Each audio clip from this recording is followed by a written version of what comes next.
Hello, everyone. I am here in Singapore, and has been amazing. Work has been great.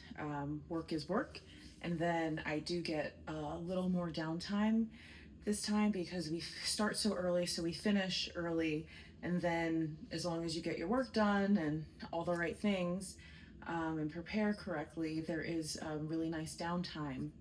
And what I'm most grateful for, one, is to see this beautiful place of Singapore, and two, tomorrow will mark 2 years since of ringing the bell and chemo. And I often think about it. It's like, when do I celebrate? Do I celebrate? Because there's times I still get angry about it, right? Um, things, lost time, decisions having to be made, and all of those things. That at the end of the day, it's really just noise, because it is what it is, and it ain't what it ain't, and what was, and what is, and what's yet to be has yet to come. So it's just a constant reminder and flow of gratitude and like just presence, really. And I often ask myself, I'm like, so you rang the bell, but technically you still had cancer, because the only time you didn't have cancer is when they went actively during the mastectomy and removed it all, right? So I still, though, think it's important for me anyway to acknowledge and celebrate the milestone of, finishing the treatment, and what it took to finish the treatment, what it took to go through the treatment. And it's a hard road, because you're just trusting a process that has so many reasons for you not to trust the process. And you go online and you hear and you read so many things, and you just don't know. And you really are scared, because at the end of the day, we just want to live, and we don't want, we just want more time.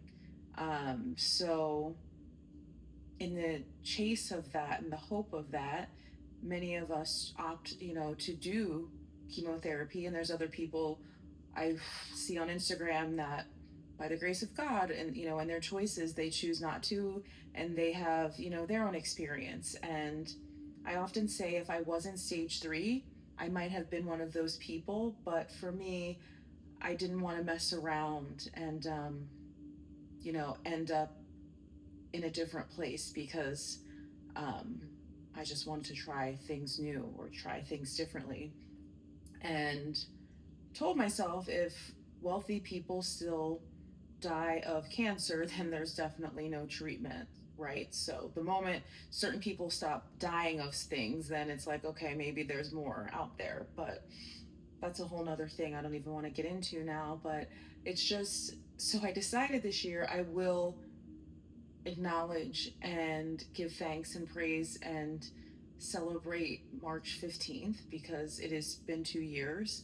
And I can say 2 years later that I'm healthy, I'm happy, my cardio is back, my hair is back, my eyelashes are back, everything's back. I think I look a lot better in a lot of ways. I feel stronger in a lot of ways. I'm definitely a softer human being in a lot of ways, just more present and just more aware of what I'm willing to and what I'm not willing to do and put up with, and all of those things, which is amazing. And I wish that I had gotten there not through cancer and all of that. But, you know, whatever road I have to take, I have to take.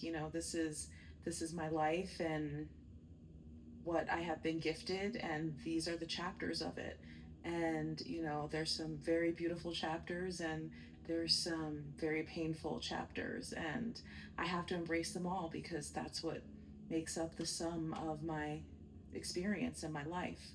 And I will also celebrate April 23rd was when I had my unilateral mastectomy on the right side. And I remember waking up because they put you under, and it's not scary at all. I just asked them, like, can you guys play Frank Sinatra, like, just like talk to me. Like, I don't want to know that like I'm going under, because I like didn't want to be like I have something to say.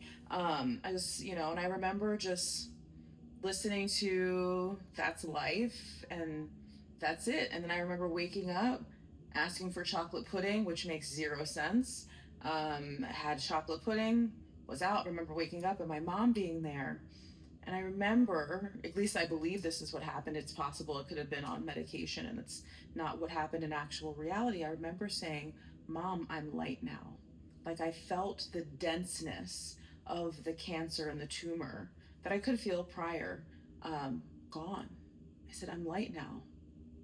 So, with all that said, I think it's important to acknowledge and just give thanks for both of those you know dates. I don't really want to call them anniversaries, but I guess they are what they are. And I just wanted to take a moment here while I'm in Singapore, which is incredible. Definitely want to come back here and dig in and explore. Did not meet my husband, so he's not in Hong Kong. He's not in Singapore. So I don't know. I'm like going to where's Waldo? Anyway, thanks for tuning in, and I look forward to more videos. I might record some more while I'm here. You might get some on the next continent that I'm headed to, which I am so grateful for all the opportunities that I have been and will continue to be blessed with this year. So, see you soon.